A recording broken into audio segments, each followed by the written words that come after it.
Blue pill, you take it, you get 50 extra years of health span. Do you take the 50 years right away? Do you just say hell yes and take the pill or not? Our circadian biology is totally out of sync with present day life. This is destructive to your biology and you don't always notice it. Sometimes sleep isn't what you think it's going to be. You can create stress, like mental stress. Oh my God, my Oura Ring said I only got 6 hours. Like I thought I slept really well last time. My Oura Ring didn't agree. It gave me an 82. I want a crown. I used to make the mistake of holding all doctors as equal. Doctors don't think proactively. They don't think about a holistic system. There are people who continue to educate themselves and stay on top of the literature and have the experience. And then there are those that don't. JP Newman, Ryan Williamson, I'm excited to hang out. Appreciate you guys both coming out. This is great, man. Yeah, so JP, you have been on the show before, episode 140, for those that haven't watched it. You have a crazy entertainment background that rolled into literally billions of dollars of real estate, and now 20,000 plus units that you've had under management. Ryan Williamson, I've known for a while. You are neurologist by trade or by education. You are a lieutenant commander in the U.S. Navy. Yes. Is that right? Amazing. And now you've broadened the scope of who you want to be able to serve with the Transcend Health Group. I want to talk about a lot of stuff. Health is one of those things that entrepreneurs like to ignore, or they like to say that they focus on, but most don't actually optimize it as well as they could. I want to start with the fact that today there are 1,000 biohackers out there.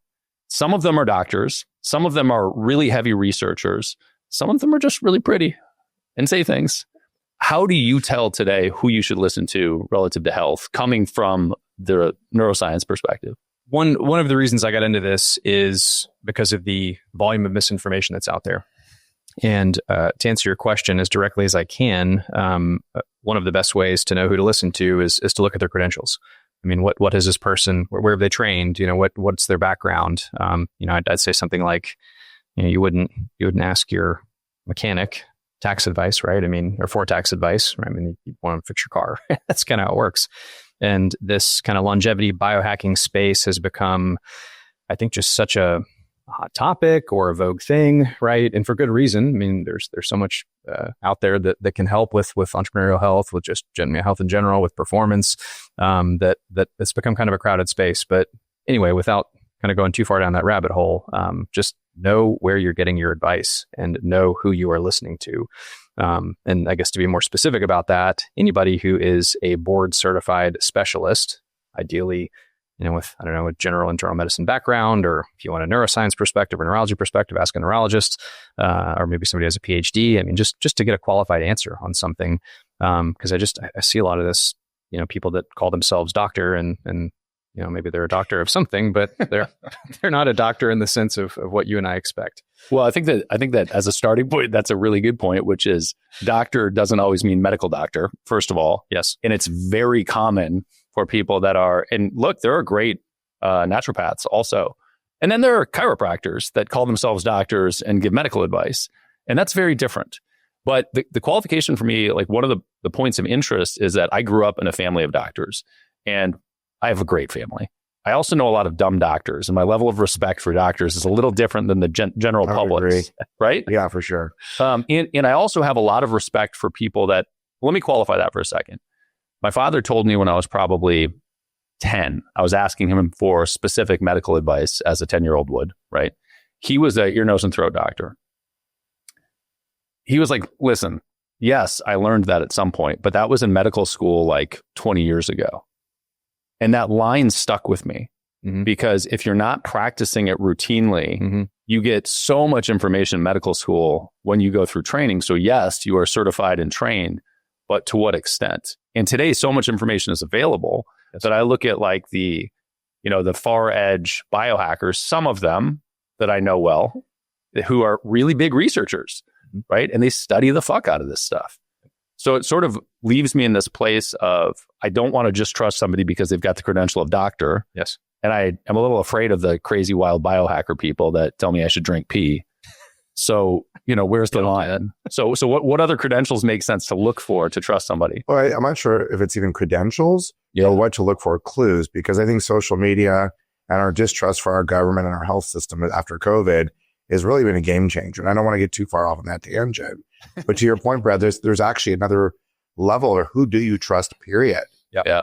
Because I think what you just said is right. What do credentials mean? And they do mean something, by the way. Of course. I don't want someone working on my Porsche who fixes scooters. Yep. I probably don't want them taking apart my transmission. Yep. Right. Yeah. So I agree with you. Like Yeah. have someone who works on Porsche transmissions. They're obviously going to be closer, and in this case, a specialty to what you're looking for.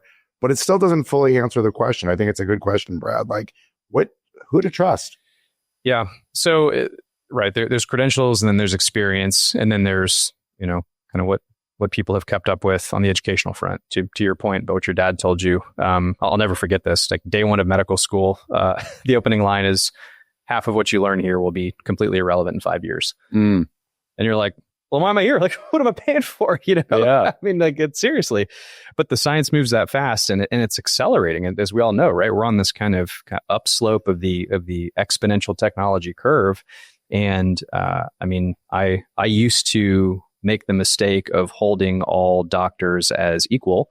And I don't mean that as pejoratively, but that's in any industry, right? I mean, you could say the same thing about attorneys or mechanics or pick a profession, right? Yeah. Not to pick on anybody in particular, but there are people who continue to educate themselves and stay on top of the literature and have the experience, and then there are those that don't, or they're kind of stuck in an old mindset in an old way. So as far as I think, JP, you're right. Looking for trends or clues in addition to the credentials is probably the best way to do that in terms of how to vet people. But in general, I think the reason I come back to credentials is that provides a baseline level of rigor in training for at least the framework to understand, for somebody to understand or know how to approach the science. And maybe a better way of doing this would be a counterexample. And that's somebody that doesn't know how to read or interpret scientific data or literature or studies. They go through something and they look at the first paper. I see this all the time on social media, but somebody will quote a paper and they'll put something out and say, oh, this study showed that you can triple human lifespan by drinking pee or whatever, right? I mean, and you're like, what? Like that just intuitively sounds right? Just, I've not seen that study, but just for example, I'm not aware of such study. But when you know how to break the data down and contextualize it, when you go, okay, is this a quality study? Is this a randomized controlled trial or a meta-analysis? Was this done in humans? Versus this was some abstract animal study with 5 rats in a lab in Pakistan. And you go, well, okay, what produces a meaningful result? Then there's magnitude of effect. I mean, so if there's a 50% increase, well, did that produce a clinically meaningful effect? Meaning that, if some blood biomarker changed by 50%, like who cares if it didn't move the needle on actually improving your health? So I'm getting in the weeds here a little bit, but the point is knowing how to approach this in the broader context, or having a provider, somebody that you trust that knows how to look at this under the right lens or the right context. Because anything that we do, I mean, whether that's real estate or whether that's helping somebody with like a payment system, like you've got to know what the framework is. You've got to know context. That's so important. And so I think a lot of people don't have that framework in which to think about these problems and understand them. And that's where the credentials make the difference. But then from there, that's necessary, but not sufficient, right? You can't stop there. Yeah. You've got to have somebody who's invested, who knows, who does the research, who stays on top of this, and then knows how to put it into context to translate for people. So that's probably the best answer I could give to say it really takes both, in my opinion. Yeah, I love that. I also think that the idea of specialists in medicine has long been present. And if you want to see, if you have a shoulder problem, you go to a shoulder specialist. They're not a joint specialist. All they do are shoulders all fucking day, right? Yep. And they'll do hundreds or thousands of the same surgery on a shoulder. You don't want them to do your knee. You want to get the advice on the shoulder from that person. Correct. So I think the buyer beware, listen to who you're talking to and know the credentials first is super important. Yes. And the other thing that I want to highlight is the idea of studies and how people take a study and extrapolate something. And it is so common if you even know a little bit and you double click into the study to look at the sample size of the study. And you're like, oh yeah, this was 22 people that they did a study on. Right. And they wrote this whole fucking article giving advice based on a sample of 22 people. Right. So I think those are great points. As an entrepreneur, there are tons of people that sort of lean into the idea of biohacking, and tons that ignore it altogether, and tons that just do diet. What is one major thing that entrepreneurs are messing up from a biohacking perspective? Oh man, they're endless, Brad. I'd say some of probably the lowest hanging fruit, in my opinion, and this is something that we all do or we all should do, is sleep. Just achieve quality sleep, and it's simple but not easy for a lot of people. And we were hanging out last night discussing this, right? And you had some really good questions on sleep, but it is such a critical functional necessity for the body to repair everything. I mean, it regulates your immune system, it regulates your recovery after workouts, it regulates your learning and neuroplasticity. I mean, the list goes on and on and on. I mean, it's such a non-negotiable. And JP, I think you even brought up the idea of the increased risk of Alzheimer's, right? This amyloid protein that accumulates when the lymphatic system doesn't turn on. So for that alone, I mean, you have to achieve quality sleep to just clear out the natural toxins and debris and protein that accumulate over the course of a day, that then get washed out overnight. And if you're not undergoing the normal sleep cycles, you can't do that. And the reason I bring that up is that, as an entrepreneur, as a business owner, I mean, we're talking about a third of our day that we look at as an opportunity cost. How many more follow-up calls could I do, or how many more emails can I crank out, or what other leads can I generate in this time that, I'm just unconscious laying in a bed. And I think that's a true disservice. Well, that may work in the short term, long term, that is not a good plan. And if you really believe in kind of where some of the more fringe data appears that we could be going, and I say could be because there's a real grain of salt here, but back to that kind of exponential curve, there are some people who believe that we are going to see people living regularly past 100 in good health, and perhaps even much older. Again, I think that's speculative, but this is changing so rapidly that I can't even predict what the next 10, 15, 20 years look like, because it's going to be that different, I think. So, we're all at the age and the means and physical health right now that if we do get to that point, or like this concept of like longevity escape velocity, if you've heard that term, which means that we're no longer going to die of aging, right? Maybe something else, which again, very fringe, very speculative. I want to be clear about my stance on that. Robots are going to kill us all. Yeah, right. Unless Skynet. We have an episode on that after 10. We do. But if you believe that we can get there, to take it back to investment theses and business ownership for a minute, think of the compounding on that. Oh yeah. We think of compound returns on the order of 20, 30 years, maybe 40, right? Would be really extreme. But I mean, what if you live another 50 or 70 or 80 years? Yeah. Like the compounded knowledge, I mean, finance, all of it. I mean, and just the potential there is incredible. So as long as we're talking about health span versus lifespan. Yes. I think it's a really important point to talk about. Who wants to live? The average American lives 15 years basically in the last 15 years of their life, and this slow degrade of different diseases and inflammations that slowly take you in. So your pain just increases over time. And a medical care system that's less than ideal. So can we actually achieve health span versus I don't think the number to me is like your financial net worth. It's a vanity metric. Yes. Mm-hmm. What really matters is, in my case, cash flow, as far as meaning your burn rate, and then in health, it's your health span. Are you feeling vibrant when you wake up? Yeah. And the hard part about that is it's not just your body staying vibrant, it's your mind staying vibrant. Correct. Do you have purpose? Are you even is there even a reason to wake up? I'm not even exactly sure if you gave me a pill, I'm going to ask you guys a quick question. Blue pill, you take it, you get 50 extra years of health span. Let's just say your body's going to do good.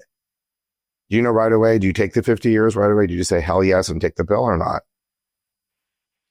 Hold on. I need to know the rest of the context. Is there a downside here? I mean, if there's no downside, then yes, I'm doing it. Do you want to live 50 more years is the question. Oh, yeah, sure. That's the question. Do you want to live 50 more years? Of course. See, and I'm not sure at this point. I really want to think it through. Yeah. Because in my mind as a human right now, we have very specific life cycles. There's these transitions. You're a teenager. You go to college. You make your money in your 30s and your 40s. Mm-hmm. Your 50s, your kids go to college. And hopefully then you're supposed to live your next 30 years and quote unquote, whatever this next purpose driven, or some people it's retirement, which is silly. Mm-hmm. Oh, that's a whole other topic. Yeah. But the question is, so what do I do with the extra 50? Yeah. Do I start a second career? Mm-hmm. Do I have another set of family kids? Got it. Brad, do you want to hang out with me at 50 more TED conferences? Got it. I'm being half joking, but half serious. What is the meaning of those transitions? But maybe when you only lived to 30 in the medieval ages, you wouldn't have no reason to live to 70. I don't know the answer, but I actually would want time to think about it before I took the pill. Yeah. That's a great point, JP. And to be clear, when I talk about this, the theoretical extended lifespan that we have, that is assuming that we are also achieving an adequate health span to go along with that, because nobody wants to live, comatose on a ventilator, unable to do the things that we want to do, hang out, go to TED Talks, do podcasts. Yeah. Well, and you introduced, sort of a third metric there, which was lifespan, health span, and meaning. And you can have lifespan and health span, and if you don't have meaning, it can be a painful existence. Exactly. Now, that's a particularly difficult question right now, because when I think about, and we've talked a little bit about this too, but when I think about the possibilities of AI and the transition that we're going through with robotics, so physical AI and the intellectual AI that's happening, digital AI, everybody in our current existence tends to look at this frame through the lens of capitalism, because that's the ecosystem that we grew up in. And so our meaning has been derived through work, and our life has been built around work, right? Well, if we get to a place where we have enough automation and the systems run and the systems produce, is there what's the phase after capitalism? There were many phases before capitalism. What's the phase after? And it's a really important question. It's a huge question, because when you think about meaning and how we spend our time and what we do as humans, if money isn't a part of that equation anymore and those basic needs are fulfilled, how do we spend time? That's why I don't take the pill right away. No, really, because I think you just hit it, Brett. You really clarify health span, lifespan, and meaning, purpose. I think they all go hand in hand, and all those questions, like to your point, are all on the table right now. Yes. I actually think, Ryan, that after listening to the Diamantises and the David Sinclairs, I think we're really probably 5 to 7 years away from some massive breakthroughs. We're already doing it, but I think even exponentially faster. Sure. Finding some diseases that seem impossibly curable and getting closer through gene therapies and all those things to be able to actually, I think it won't even look the same. Some of the things we do now, like chemotherapy, will look barbaric, even though right now it's the best we got. Sure. No, there are a million of those things, right? Yeah, we do some crazy shit. We do some crazy shit. Cutting legs off and replacing with prosthetics. Right. Like bloodletting was, like you had a pressure in your head, you'd bloodlet. You drill a hole in the guy's head and see how that works out. We're figuring it out. Yeah, we are slowly. No, I think you guys are bringing up an imperative point here, and quite literally, chapter 1 in my book, The Incredible Brain, which we can get to if you guys want to. I'll be out this fall. What's the book called? The Incredible Brain. Okay, cool. So yeah, it's the just teaching people how their brains, their bodies work, kind of what can go wrong, and then all the evidence-based interventions they can put into their life to help with all of these problems we're talking about. But part 1 is the mechanisms, part 2 is the interventions. But I have chapter 1 is separate from that, and it literally is called Find Your Why. And it's all about purpose. It's about exactly what you guys are talking about. Because if you don't have purpose, you don't have clarity on your meaning, on what gets you up every day. Especially once all the other pieces are in place or things are taken care of. What do you do with your time? And I think as we are facing this existential crisis with the rise of AI and this technology curve and slope and what our lifespan, our health span, all these things that are just so rapidly changing, our identity around everything is shifting. And I think that's a very salient point, JP, to say that I'm not, I need to pause before I think about taking this pill. Yeah. When I just think about the current normal human life cycle, it's intuitive for me. I'm 37, so I go, okay, another 50 years. That sounds reasonable if I'm in good health. Right. And maybe past that, but that's within that expected curve. But none of us know what, to your point about the Diamandis Sinclair, all these people that are coming up with all these and just amazing applications of technology. Incredible. It's unbelievable. The proteomics, genomics, CRISPR, for heaven's sake. I actually, after this, I can tell you guys, after this episode, I just did the Alzheimer. There's now genetic testing for Alzheimer's. Yeah. It doesn't say, so I'm actually getting my results back after this. So it's bad. I might have to go hide in the car. But it's not fun going proactively out to see if I'm genetically predisposed for memory issues 10 or 20 years from now. Yeah. But now, as you know, I think it's called the Brisbane protocol.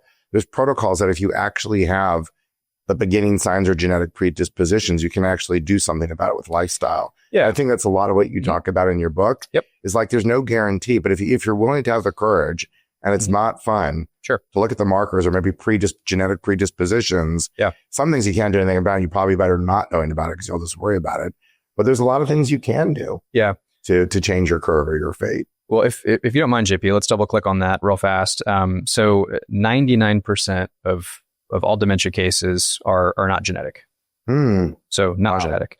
There's about in Alzheimer's in particular, there are 1 or 2 gene mutations. So one's called presenilin, and the other is escaping me at the moment. I'll come to it. Presenilin 1 and 2, and there's APP, amyloid precursor protein is the other one.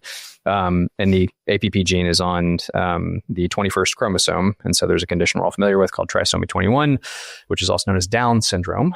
So Down's patients ultimately develop Alzheimer type pathology by the time they get into their 40s because they have an extra copy of this amyloid precursor protein. So 99% of us, that does not apply to.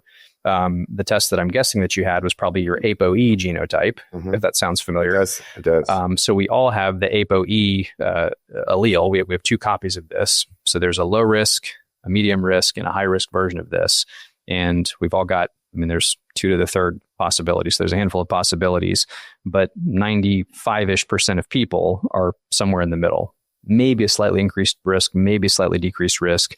But the high risk allele, which applies to kind of 2.5% of people that have 2 copies of what's called ApoE4. So if you're E4 positive, which does apply to millions of people around the planet, so this is relevant to know, you've got about a 10-fold increased risk of developing Alzheimer's after you're age 60. Wow. And that's worth knowing. And to your very point, JP, that's not, I want to be clear about this. This is not causal, meaning that it does not guarantee that you're going to develop Alzheimer's.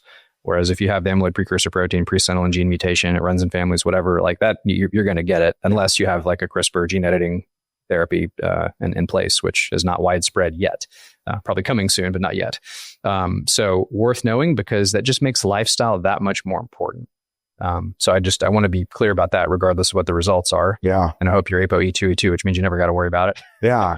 but it's scary. I keep doing these tests. I've been doing longevity medicine for many years now, and I had a great doctor here in Austin that actually Mike Dillard referred to me years ago on a podcast. But I'm really proactive on these things. And sometimes so much, I used to say I knew more data about my car, right, whether it needed an oil change, than I knew about what was going on inside my body.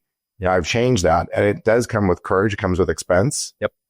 This isn't cheap necessarily. It's starting to get cheaper. You got, these groups out there that are starting to offer more generalized telemedicine to kind of figure this stuff out. Yep.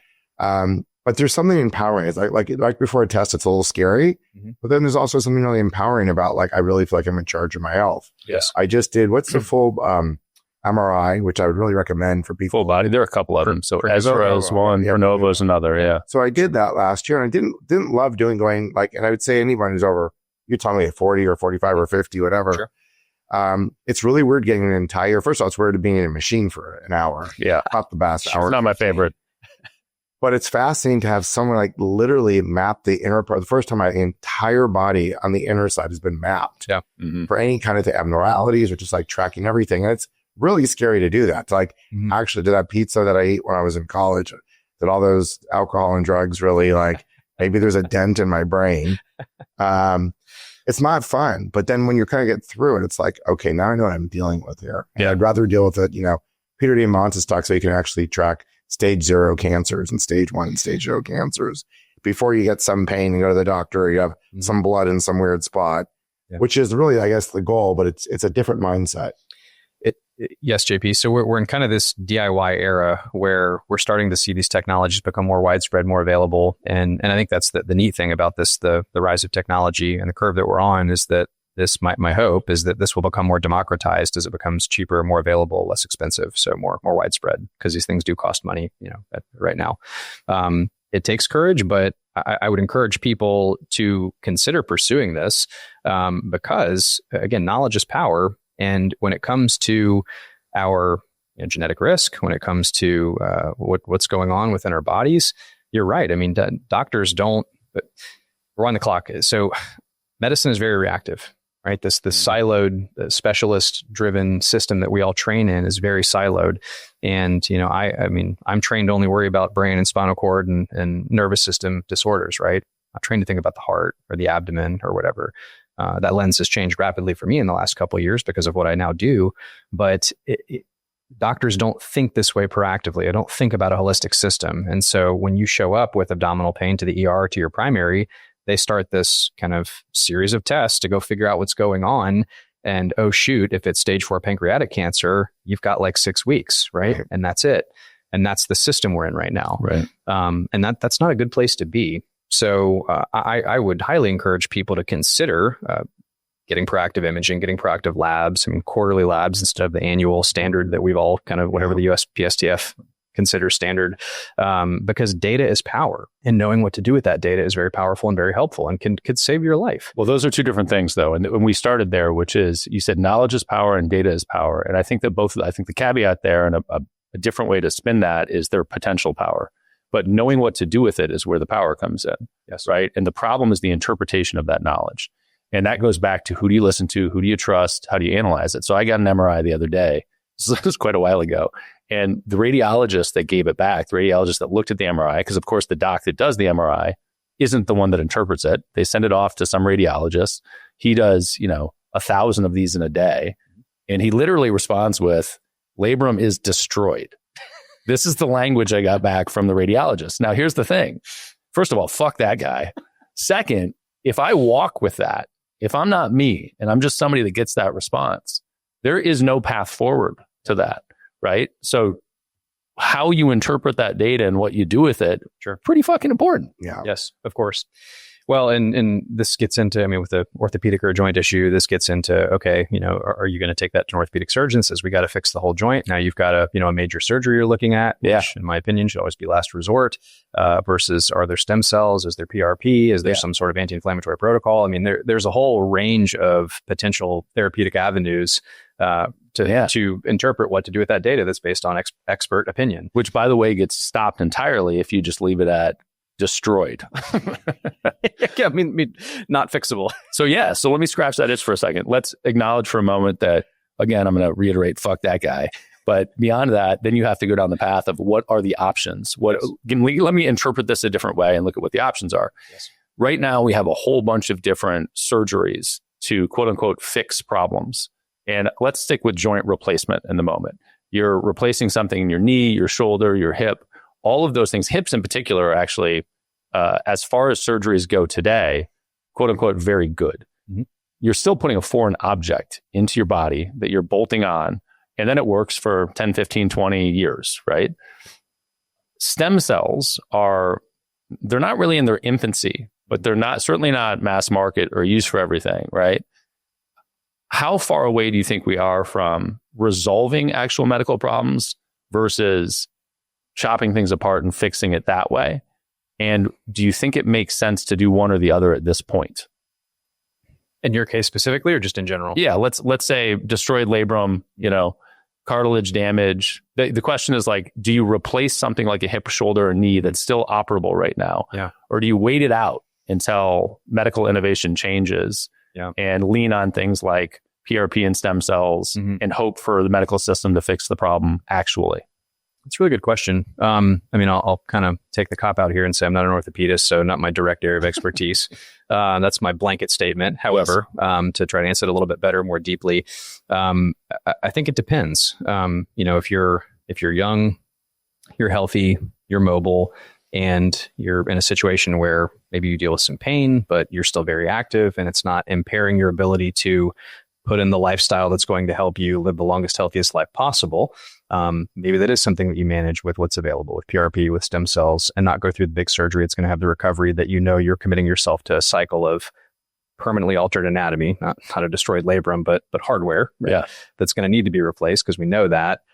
Versus say, again, with this curve that we're on, that we keep talking about, if in 5, 7, 10 years, are we going to have some sort of novel nanotechnology or regenerative purified, stem cell? I'm speculating here, but some better technology that's going to make use of what you have and be able to repair more faithfully in an anatomic fashion what you have. I don't know the answer to that, and I don't know that answer is known. Again, maybe the orthopedist can comment there. So if it's not a true functional impairment, I'd say maybe wait and just see. Now, if you can't get around or you're in such chronic pain that it's debilitating and you can't function, okay, now you've got a serious quality of life issue. And, even if you do alter the anatomy, you go through the surgery, is that worth being able to go run or get on a bike again and just do general maintenance that's going to keep you healthy and keep your brain sharper, keep your body sharper, then maybe that is something that you do. Yeah, well, I wanted to use it as an example and get your take on it because I think there are 1,000 examples of it. Yep. And there are examples, and I look at those examples in business, which are what decisions are you going to make that are very difficult to reverse? And what decisions can you make that you can reverse pretty quickly? The ones that you can reverse, fuck it. Just go do it. You can always make another decision later to change it. Mm-hmm. The ones that are very difficult to reverse, and in this case, health, chopping something off, inserting something into your body, lots of surgeries where you cut, sew, etc. Undoing those in many cases is not possible. Sure. And so my general feeling in the moment is I'm trying to sort of wait through this curve and see where we land in 5 years or 10 years, if possible. I think in your case, Brad, that's wise. And I mean, anybody that's listening to this, if you're in a similar situation where, again, I mean, the labrum is the capsule around the joint. I've got a torn labrum in my right shoulder too. I don't know that destroyed was what the radiologist told me, but but it's torn and it hurts. You didn't get my guy. No, apparently not. Well, a side note too, and this is, this is what's funny. Radiologists are trained to either look at the whole body or they specialize in, joints or brains or backs or whatever. And so, I mean, I look at MRIs all day, but I look at brains and spines. That's my job. I mean, to interpret these things kind of anecdotally, then the radiologist types the report, right? But like somebody comes in with an acute stroke or they've got a brain bleed, like I've got to know that information ASAP. And the amount of times that a non-neuroradiologist reads a brain as normal when it is like glaringly obvious across the room that it is anything but, that happens. And so to your point about a qualified opinion or training or back to the expertise or whatever, this is why second and third opinions and so on are so important. And just to take time to make as informed a decision as possible, no matter what, especially if the change is something that's going to be potentially irreversible. All right. Well, let me back out of this because you hit on something earlier that I think is applicable to everybody, which is sleep, and sleep being this core driver for everybody. And the only time, last night you said, sleep is the only time that your body is regenerating. Yes. Period. So if you don't go to sleep, your body never starts repairing itself. I also know that there is that sleep is at odds with lots of entrepreneurs' lifestyle. Yes. What are the main levers to ensure an entrepreneur can get better sleep? There are a lot. So I have this whole sleep protocol that I'm happy to provide. It's a resource we can get you guys if that's awesome. If that's helpful for your audience. Put it in the show notes. So perfect. So we're designed to work in a specific way. I mean, our bodies are just designed. We have a natural anatomy and a natural physiology. And we touched on this last night, but even as we're sitting here in an artificially lit studio, which is very pretty with the nice, design behind us, this is very unnatural in terms of what your brain and your body are used to. Yes. And you have this thing called a circadian rhythm, right? That I think we talked about. That's very responsive to light. And so early morning light exposure is like an easy, free way that people can prime that circadian rhythm to alert your brain. Structure called your hypothalamus, trying to go too deep on this, but that projects to a bunch of brain networks to say, hey, it is daytime. It's time to be alert, awake, focused, do my best work. And there's a whole series of neuroendocrine events that follow that are mediated by light, that are critical to the function in almost every cell in your entire body.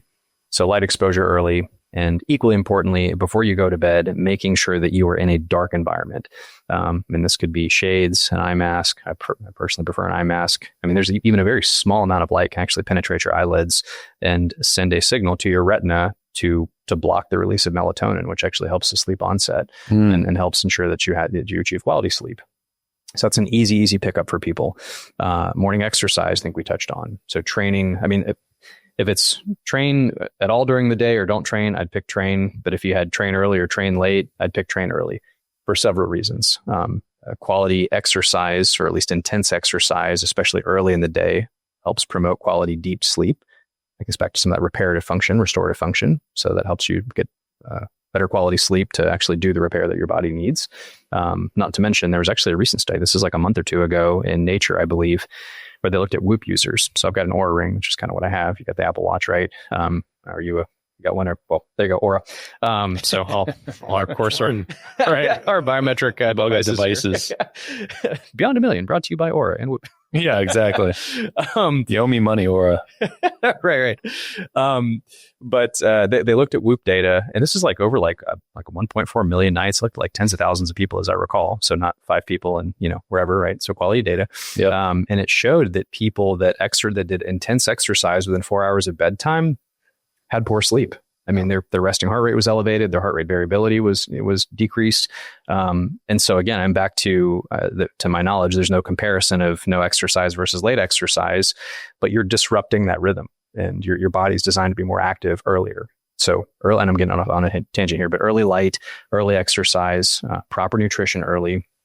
People tend to be more insulin resistant later in the day, meaning that if you are consuming more calories, in particular more carbohydrates later in the day or the evening, and if you're eating between 3 to 4 hours before bed, period, that keeps your gut active, which keeps your metabolism active, which keeps your brain more active. And so that impairs quality deep sleep. And think about the average day that we all live, right? We're constantly going from A to B, and we're bouncing around, and we're squeezing workouts in where we can, if we can. We wake up to artificial light. We're staying up late on computers and screens and watching TV and all that stuff. Our circadian biology is totally out of sync with present day life.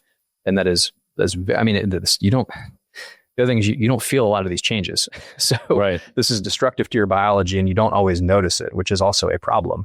So this is why I think education is important, and people understanding how this stuff works is important, because again, over time, over 20, 30, 40 years, especially if you have the wrong ApoE genotype or something, this is like gasoline on a fire for premature cognitive decline, that kind of thing. Also, we don't talk about our favorite vice, coffee. Yeah. Like, I love coffee. Who doesn't love coffee? Yep. But like, I've really had to learn to like tame down the caffeine. Yep. This morning, I start with turmeric, and maybe I'll have 1 cup of coffee. But for a while, I think I was doing 3 to 5, like most people. Afternoon coffee, little coffee, and then the caffeine's in your body, which also disturbs your sleep. Yep.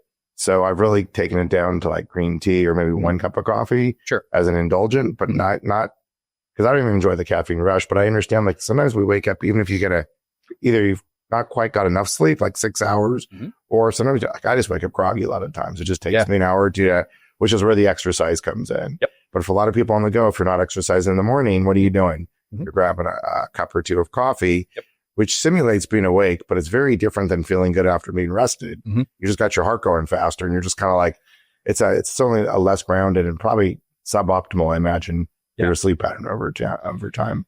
Yeah, so the data on coffee is interesting. I actually just did a Transcend Health talk on this, or at least they came up in Q&A last week.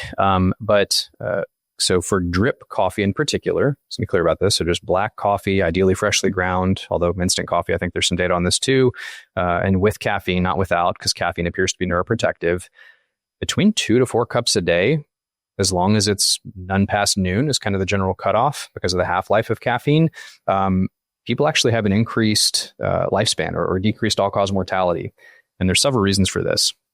Again, caffeine's thought to be neuroprotective, just said that. But polyphenols, so these sort of anti-inflammatory or antioxidant molecules that are in freshly ground coffee beans can be very helpful with turning on some of the longevity pathways in the body and the brain. Coffee also has fiber, so different types of fiber that help promote a healthy gut microbiome.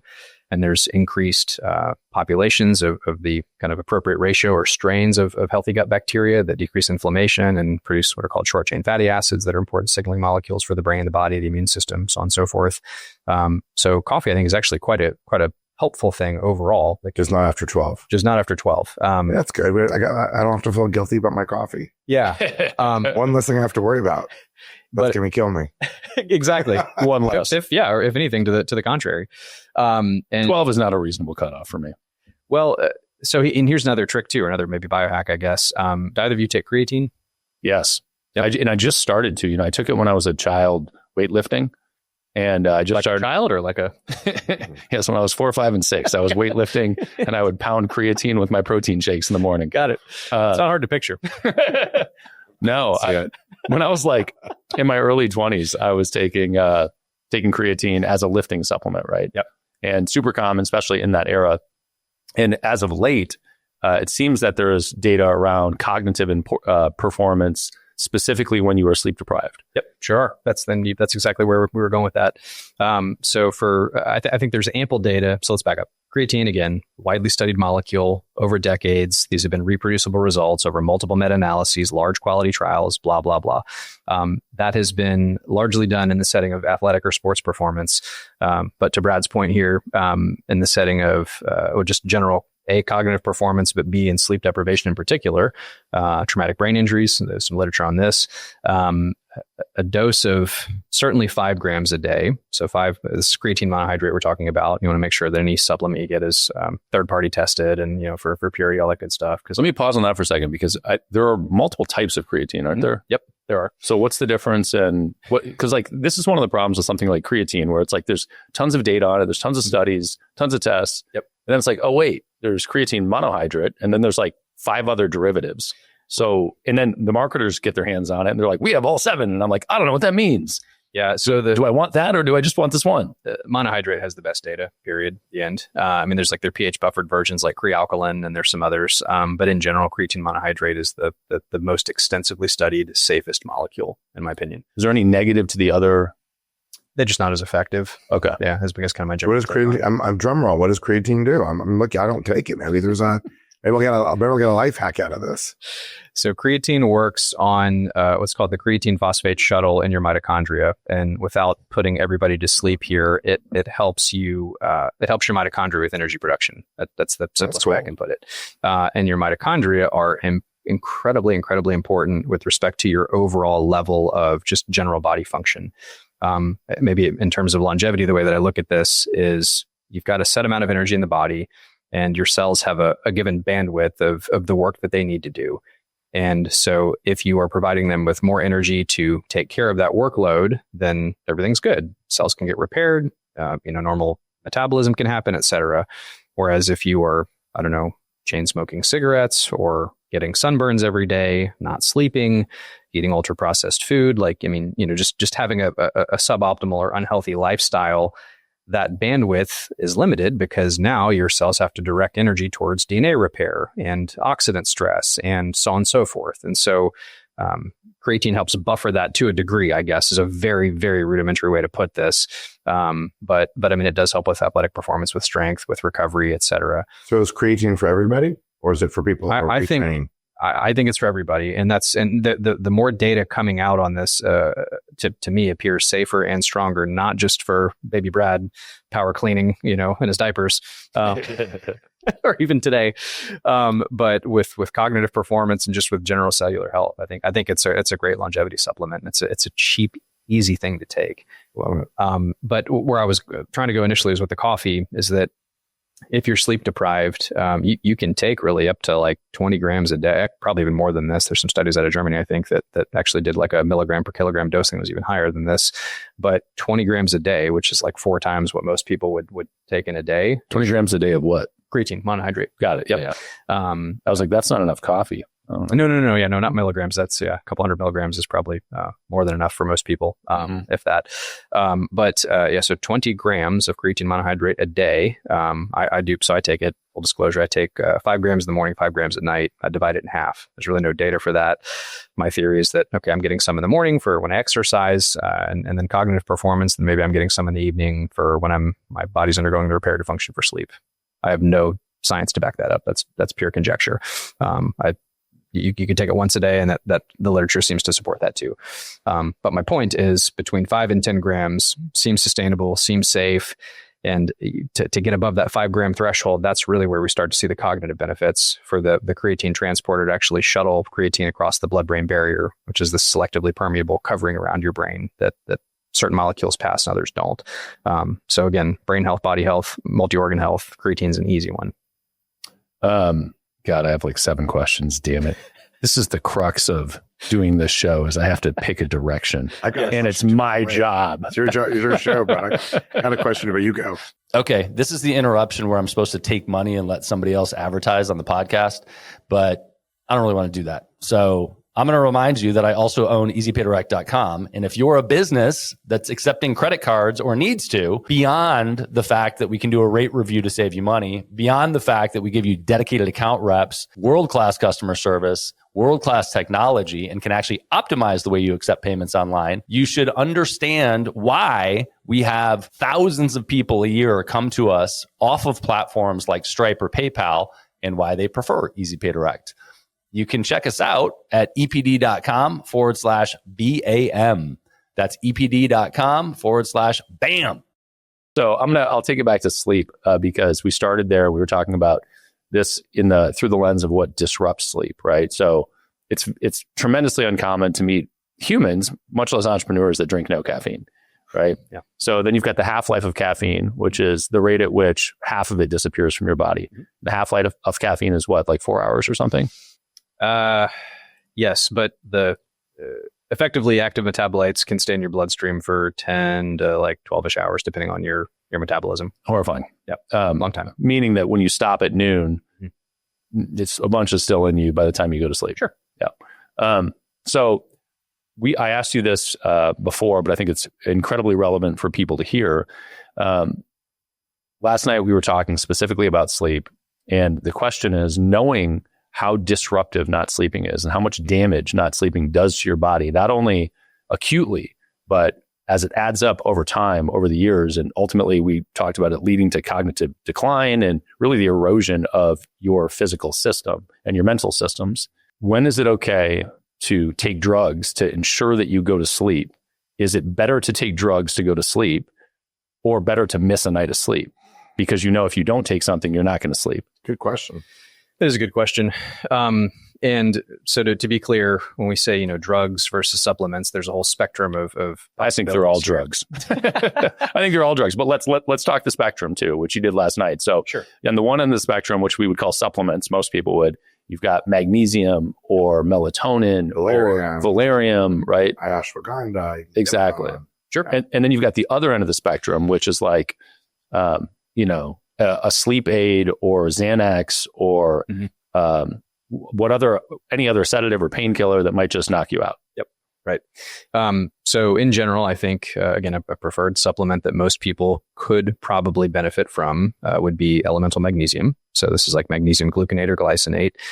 You can take, so it's weight-based. So I think the general recommendation is women 330-ish milligrams a day, men 440.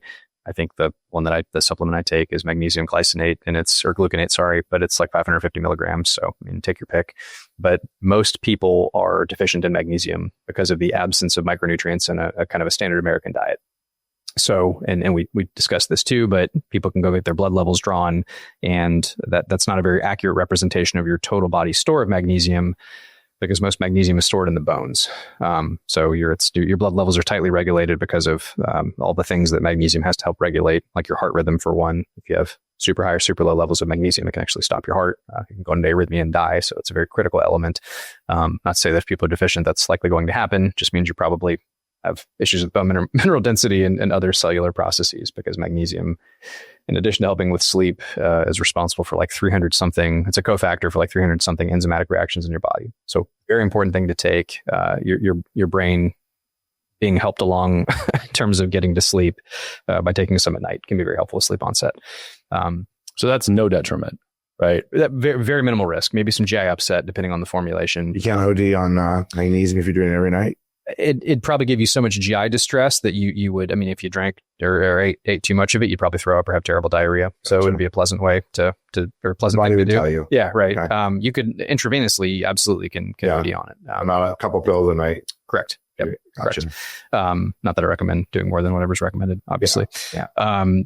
Melatonin is also over the counter. And again, it's fascinating. It's based on this kind of circadian rhythm thing we talked about with light, but we could all, again, drink a bottle right here and like none of us would fall asleep because we have light coming into our eyes and it's midday. Like just would not happen. Well, so hold on. So you clarified that last night, but you didn't just now, which is, and I had never heard this before.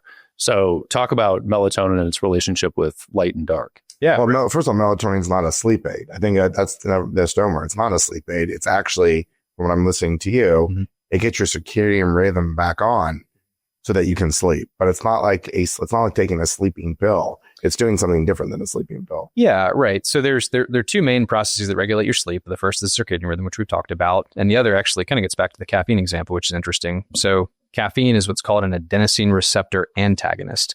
So it blocks or binds the adenosine receptors. And the second process in your body that regulates sleep is what's called the sleep pressure. And it's due to the slow, steady rise of adenosine levels in the brain over the course of a day. And it feels like a pressure because as we start to get kind of sleepy and that sleep pressure sets in, you eventually, through a series of mechanisms, go unconscious or you get sleepy. Well, if caffeine is blocking the binding of adenosine, you delay the onset of that sleep pressure, right? Which is part of why when people get caffeine withdrawal or the coffee wears off, they get kind of a little crash or they feel sleepier. That's more of that adenosine having an effect. That's part of it. A little more complicated than that. That's sort of the idea. So there's kind of a two-pronged approach here. But as you're getting into a dark environment, as that circadian rhythm is, your body's telling you, okay, it's lights out, it's time to go to bed. You're in a dark environment. You've got to be in a dark room, or at least have your eyes covered for your pineal gland to release melatonin, which is the structure in your brain that releases melatonin.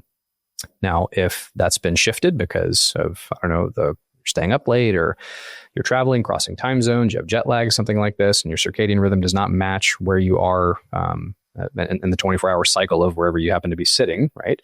Then that can be thrown off. And taking melatonin can be very helpful. But to your point, JP, it's not like taking a heavy sedative where you're just going to get knocked out. It is only melatonin will only work and will only create an effect to help you enter sleep in a dark environment, which is a very unique feature of that particular over-the-counter supplement. Yeah. Back to your question, Brad. Taking melatonin for long periods of time can be harmful to long-term health because if your brain gets used to having it on board because you're taking it exogenously, your pineal gland over time can stop making it. And that can be a problem in terms of long-term health because the pineal gland can calcify and the cells that produce melatonin can atrophy or go away.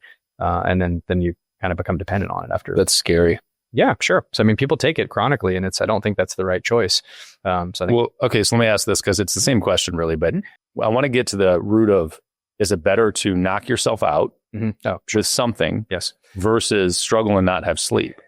As clearly as I know how to answer this, I don't know that we have data to say that one or the other is better. I don't know if there's been a head-to-head study where they've, intentionally sleep deprived people versus knock them out with, a benzo or something. So like an Ambien or a Lunesta. Perhaps it has been done and I'm unaware of it. So I'd be interested I'll probably go look this up after the show now that I've said this. So I'm not aware of any head-to-head studies.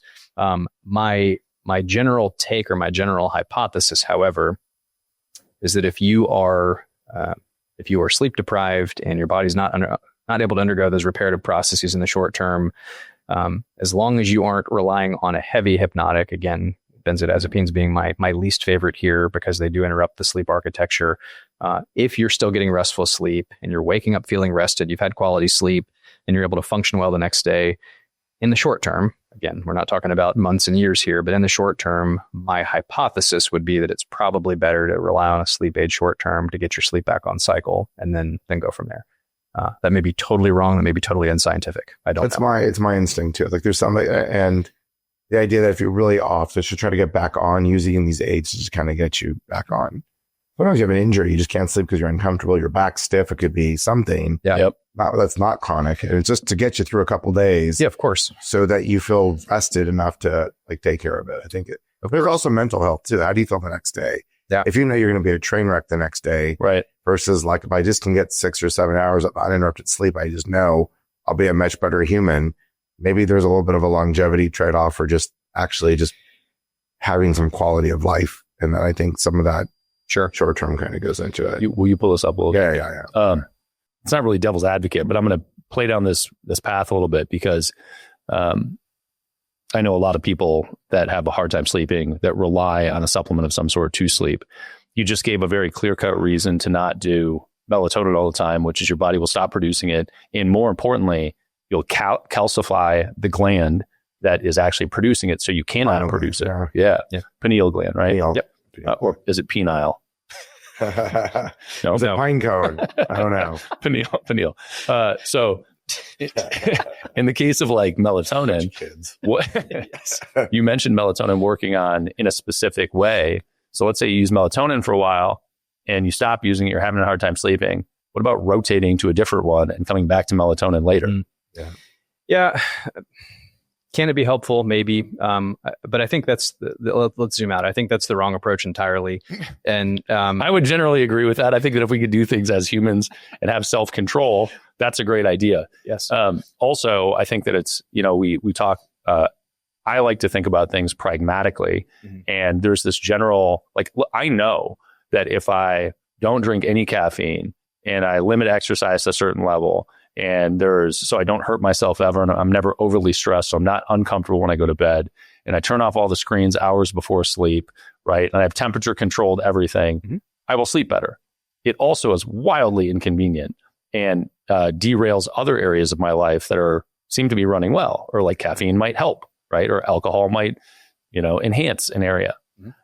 So I look at, I'm kind of going down this path because I'm looking at sort of minimum viable product and how you can get to that sleep in those situations pragmatically for most entrepreneurs. Sure.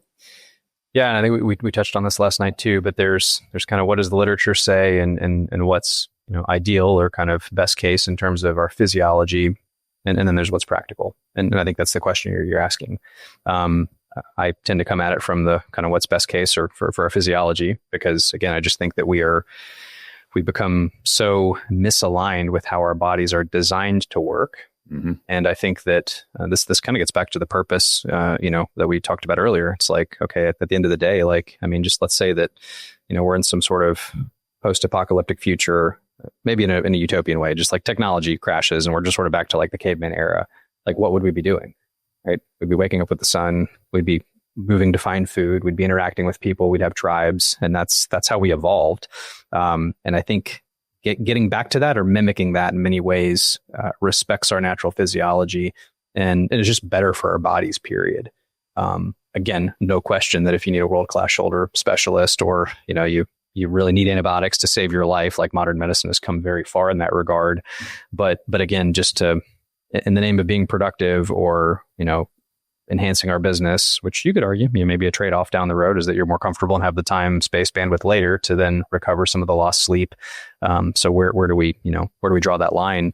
That's really hard to say. And again, that's case by case. Can I also jump in on one thing? I think it's important because I can tell you as I've gotten older, sometimes sleep isn't what you think it's going to be. And I think it's almost, you can create stress, like mental stress. Oh my God, my Oura Ring said I only got 6 hours. I thought I slept really well last night. My Oura Ring didn't agree. It gave me an 82. I want a crown. I didn't get a crown today, but I feel great. But I feel damn. I'll give you a crown. So that's important. That's an important point too, JP. Well, can I say one more thing that I want you to address it? So I find sometimes, especially if I'm going through a stressful part of my business or a stressful part of life or dealing with a problem, I will wake up at 4 a.m. and it's pretty consistent, that 3 or 4 o'clock. Yeah. And I used to go to a sleep doctor. I used to have sleep apnea, which I got myself out of, which was a whole other story. Wow. I remember the sleep doctor said to me, he's like, when you wake up at 3 or 4, you don't have to necessarily try to go back to sleep. Like if you've tried for 10 or 15 minutes, wake up, don't do a thing, read a book or do something. And what I found now is, even though it's really inconvenient to be woken up at 3 a.m, I know I might feel crappy, but if I take out that mental trip of oh my God, my sleep architecture is broken, there's usually wisdom in it for me. I don't usually wake up. So if I'm waking up, my brain is sometimes just trying to solve a problem. And sometimes I actually get my best ideas or how to solve a problem when it's quiet. My body's had a couple hours to process. Sure. And then, so it's I don't really feel like it, but sometimes journaling or reading a book or something, doesn't make the best sleep day, but it actually feels like it's there to my benefit, not against me. Now, obviously you don't want to make this a chronic practice of waking up at 3 a.m, but I'm really, really careful, especially as a guy who's knee deep in all this stuff. Sometimes you can create more stress, and the stress causes more negative chemical, which you talked about yesterday. Yes. Cortisol. You create this trip that would have been better than you just accepting the fact that, hey, I woke up, my body's my friend. There's something here that I can learn from this experience. Don't fight it. Give it 10 minutes. If you wake up, you wake up. You can take a nap. Here's the nice thing about sleep. If you didn't have a great night's sleep, it seems like naps are pretty restorative as well. So we have these things that work for us. I just am saying, as we say, all these ideal, perfect situations, we all know we don't live in a bubble. And to give ourselves some grace and some outs and some other tools yes, I think are super helpful. I think you hit the nail on the head, JP. This is progress over perfection. Yeah. Right. And it's practicality over theory, I suppose, because we do live in the real world, not in a test tube or a bubble. Back to the data really quickly. These are just tools, right? And these tools provide data, but they're imperfect data. For example, this isn't common, but like Corey and I were going to sleep the other night and we had our laptop in bed, which is like breaking every one of my rules, whatever. But we did. But I laid still and had my Oura ring on, and I noticed my sleep score the next morning was horrendous. And the only red bar that I had was my sleep latency. Right. Because it said it took me like an hour and a half to fall asleep. Right. When I was just sitting there, we were having like a casual conversation watching, I don't know, a Mission Impossible or something, whatever it was, right?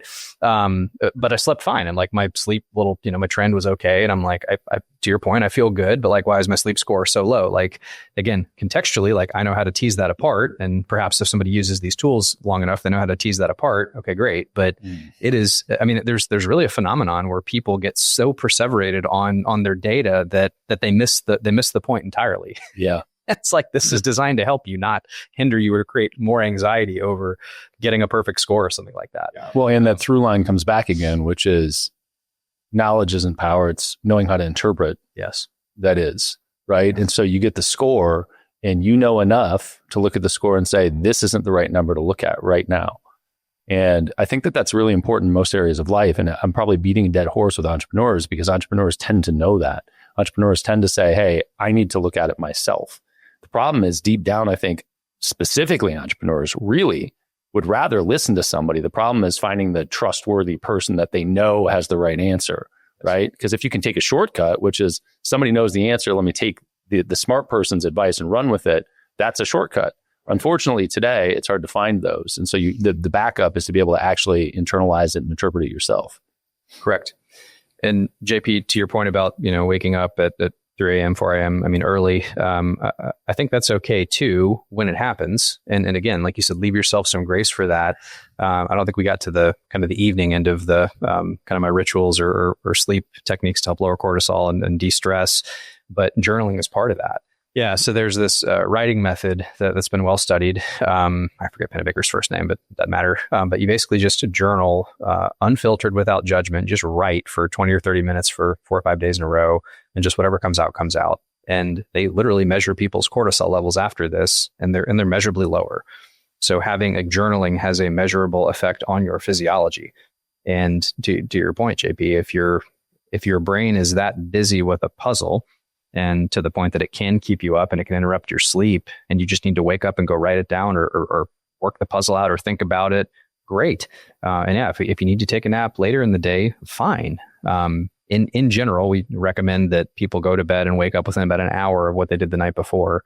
So if you go to bed at, 10 p.m., the first night, don't stay up past 11 the following night. And then the same thing applies to whatever hour you wake up, 7, 8 in the morning, something like this, or 6 or 7, however that goes. But naps are actually, in many cases, fine for people. And there's some studies out of Greece, I believe, that looked at the data on the incidence of actual heart attacks and people that napped versus those who didn't. And I mean, there's a market. I forget the actual numbers. I have to look this up. Should have this kind of on hand, and I don't. But statistically significant decrease in the incidence of heart attacks in people that nap versus those that didn't, because of the effect of inflammation on the body. It's very interesting. Now, again, sauna, as we talked about, you could argue does the same thing. Exercise certainly does the same thing. Quality sleep certainly does the same thing. And sleep rhythms are important. But yeah, if you're staying up and you're tired, just get a little nap, or even 10 minutes of meditation or non-sleep deep rest or something can be very restorative for people. Yeah, definitely. Can I throw a curveball at them? Do it. Do I have your permission? We're all just hanging out. Okay, cool. So the word stress is stressful. I mean, sometimes it's amazing. I have all this practice. I've done 30 years of meditation, and sometimes the brain can get stressed out over the dumbest things, right? Like, oh my God, there's 2 minutes left before this restaurant closes. I got to cut ahead of line, and you can just feel that rush of chemicals. Like you're like, I know better than this, but your brain goes through that same basic thing. And this idea of neuroplasticity, like the fact that these brains are coachable, learnable.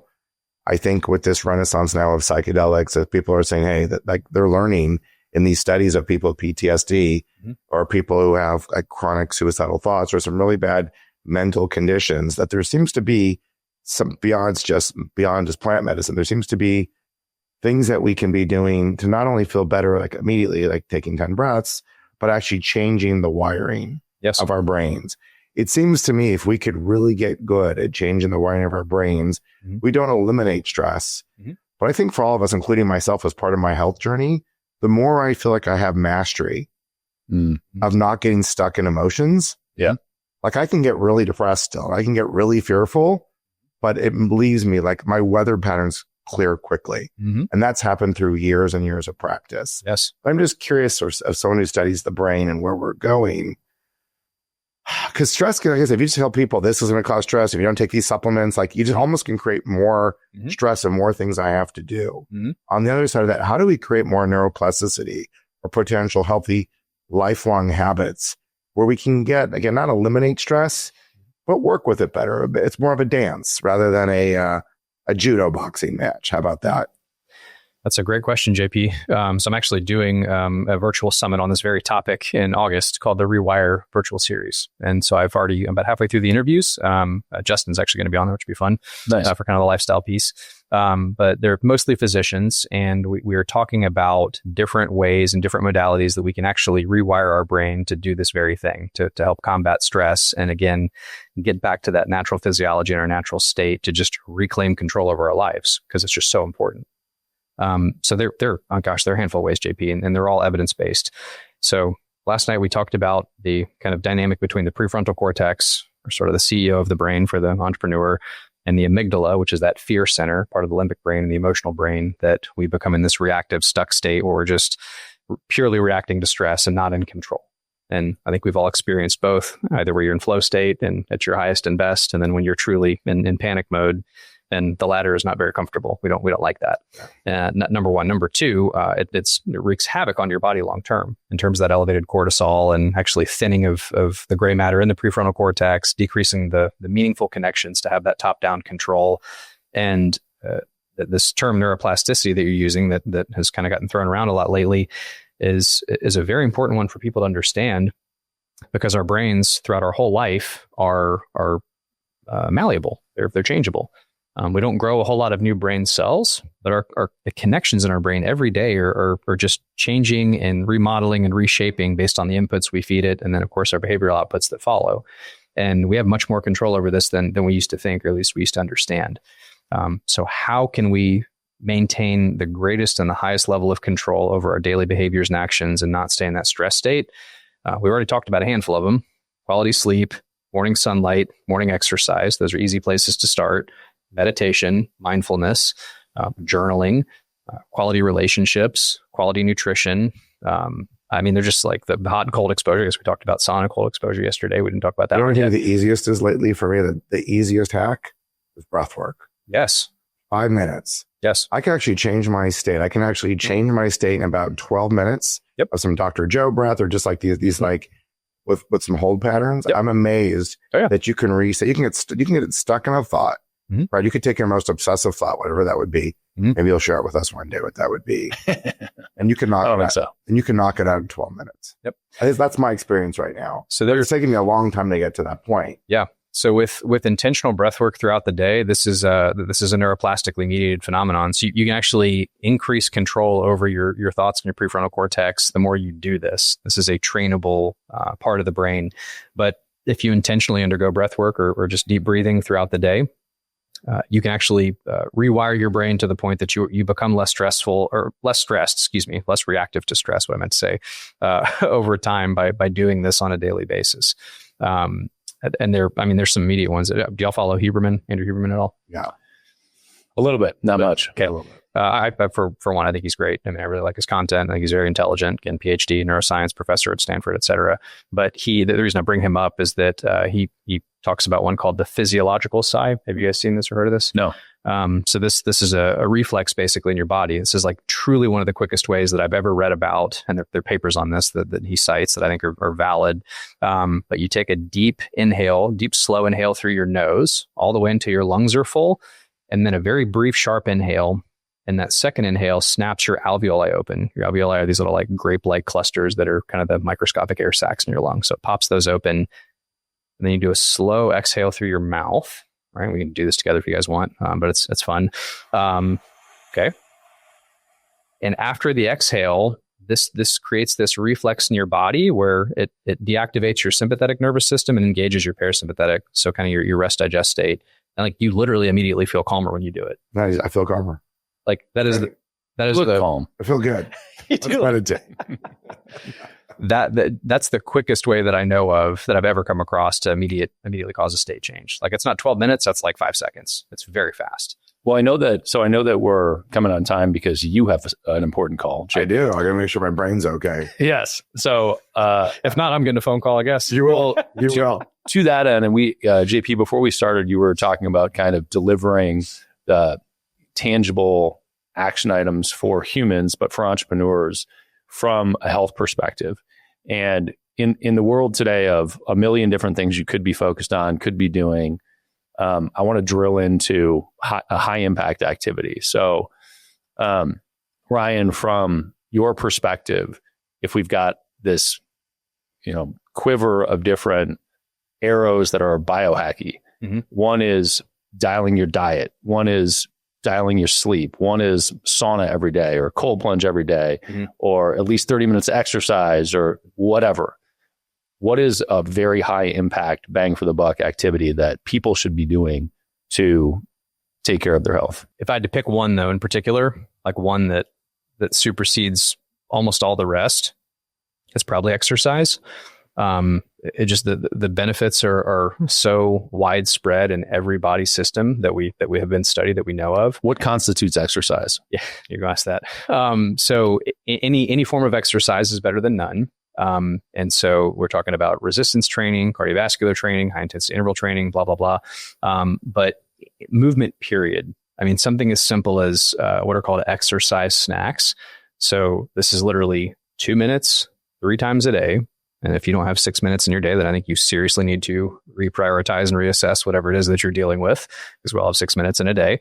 But this could be something like air squats, jumping jacks, push-ups, high knee, stair sprints, whatever you have access to. Just 2 minutes of getting your heart rate up and doing something very intense. Adhering to this, especially around mealtime, has been shown to have a decrease in all-cause mortality by almost 40%. Damn. So 6 minutes a day, specifically if you do it around exercise. So 2 minutes during each meal. You do, but before, like 30 minutes before, after. Don't like take a bite of a taco, then try to go sprint. You might throw up. So outside of your actual eating, yes, three times a day when you're eating, you spend 2 minutes exercising, and you have a 40% lower chance of dying of anything. Period. Yep. Wow, big bonus. Yeah, that's probably the most high yield thing besides the physiological side that I'm aware of. That's easy. Yeah. And again, like lowering resistance around doing anything to help build some of these positive habits. So again, we're kind of hanging out, sitting in comfy chairs on a podcast. But when I'm in my office, I don't have a chair. I have a standing desk, and so I make it the default choice for me to stand when I'm working. When I'm recording podcasts in my office, when I've got my lights and my camera, when I'm, dictating my audiobook, like whatever it is that I'm doing, I'm standing because I just don't have a chair in there. It's not an option for me to sit. It's better for spinal alignment. You burn more calories an hour. It's better for your muscles, so on and so forth. And then I've also got a little walking pad in there that I don't tend to use when I'm on podcasts or Zoom calls because it's annoying to watch people like sort of shuffle and kind of huff and puff into the microphone. Sure. But if I'm by myself, I'll turn it on, and that's an easy way to get your 10,000 steps in a day. By the way, 10,000 steps is 45 to 53% reduced all-cause mortality, somewhere in there. And even 8,500, so we're talking 2-3 miles a day, something like that, as like almost 40% as well on reduced all-cause mortality. Yeah, it's crazy. I can tell you that when you do a podcast with somebody that's walking on a treadmill the whole time, it is annoying. I did a full podcast with Ben Greenfield, and he was in his basement with no Wi-Fi because he plugs into everything. So he's got, his headphones in, mic in front of him, in the dark on his treadmill. Yeah. I love Ben. He's a good guy, but so weird. I watched Justin's podcast a year or two ago, and I know exactly what you're talking about. So, with Ben? With Ben, yes. Yeah. Ben's great. So another quick one.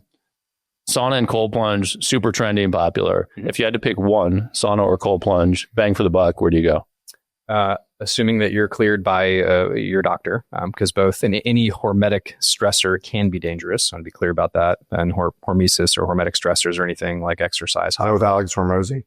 No. I feel like he owns everything. He must own that process. or Rosie Stressor. No, I think he just owns the breath work or breath strip thing. Nasal strip, whatever there. Awesome. So again, assuming that it's safe, because it can be dangerous to do these things. Sauna again has tremendous data for cardiovascular disease mortality, all-cause mortality, mood, sleep, glucose reduction, cholesterol profile improvement. I mean, it's pretty robust. Awesome. Well, I want to highlight just the stats of what just got mentioned. One was, if you're walking at least 10,000 steps a day, all cause mortality is roughly 50% less than people that don't walk 10,000 steps a day. That's wild. So just walking gives you a 50% less chance of dying of something. Sauna has, I don't think you gave stats, but Sauna is another one that has significant stats around reduction in dying. Yeah. So I want to say if you're, and again, this is all dose dependent. So this is traditional, to be clear, traditional sauna as opposed to infrared sauna, which is an important distinction. Just don't think the data is there for infrared yet. Traditional sauna for 170 to 210 degrees Fahrenheit, and then 4 to 7 times a week, with 7 being better, and about 20 minutes a session. So working up to being able to tolerate that. The cardiovascular disease mortality benefits are, I want to say it's like 65 or 70% reduction. Like, you read it and you're like, really? Like, I mean, it's like striking. And then all cause, I think, is closer to that 45, maybe 50% range. I'd have to double check that, but they're like shockingly amazing benefits. I love that. Yep. Well, Dr. Ryan Williamson, JP Newman. Yeah, that was fun. It's awesome, man. JP, why don't you drop your podcast for people? Yeah. So this is our first time we've shared a show actually after TED. So my podcast is Investing on Purpose on all the major channels. And I focus on purpose-driven businesses and interviewing amazing humans and how they create outsized returns for people. And one of those things that I talk about of my 4 principles of 4-dimensional wealth is having your health wealth, which is your mental wealth and your physical health. So you're right on. And I always say, without that the other one's purpose doesn't matter. Time doesn't matter. Community, people, it's all wonderful. But if you feel like crap, you're mentally, you're not checked out, you're not present, it's pretty hard. So health is everything. I really appreciate you sharing those amazing tips. Like, I had no idea the numbers he was just saying, Brad, like 40, 50, 60% by walking, like such easy things to do. So thank you for sharing that. Appreciate you, JP. Yeah. Thank you. Yeah. And Ryan, where do you want to point people? You've got a new book coming out. Yeah. Thanks. Program, podcast, all the above. All of it. So transcendhealthgroup.com is our website. We can drop that too. So I do one-on-one coaching. This is for entrepreneurs, coaches, business owners, that kind of thing. So that's an option. I do group wellness coaching as well. So we've got our group membership. Both of those are current offerings on the Transcend Health side of the house. My book, The Incredible Brain, will be out September 9th. So we're actually going to do a little soft launch party here at Brad's place. Oh, nice. September 6th or 7th. We're working on that because why not? So that'll be out. Again, it kind of goes into more detail and everything we talked about and more. And that's probably the easiest way. I mean, I'm on Instagram and LinkedIn, and we're getting YouTube and Facebook and all the other stuff spun up. So, but the website will get everybody there. So love it. Awesome. Well, until next time, guys. Until next time. Thanks for checking out this episode of Beyond a Million. If you liked the podcast, you should probably click the bell and subscribe, and maybe leave a comment below. That helps other people find us and keeps this flywheel going. And the more people that find us, the better guests that we can get on the show. So if you could take 30 seconds to do those things, it would be amazing.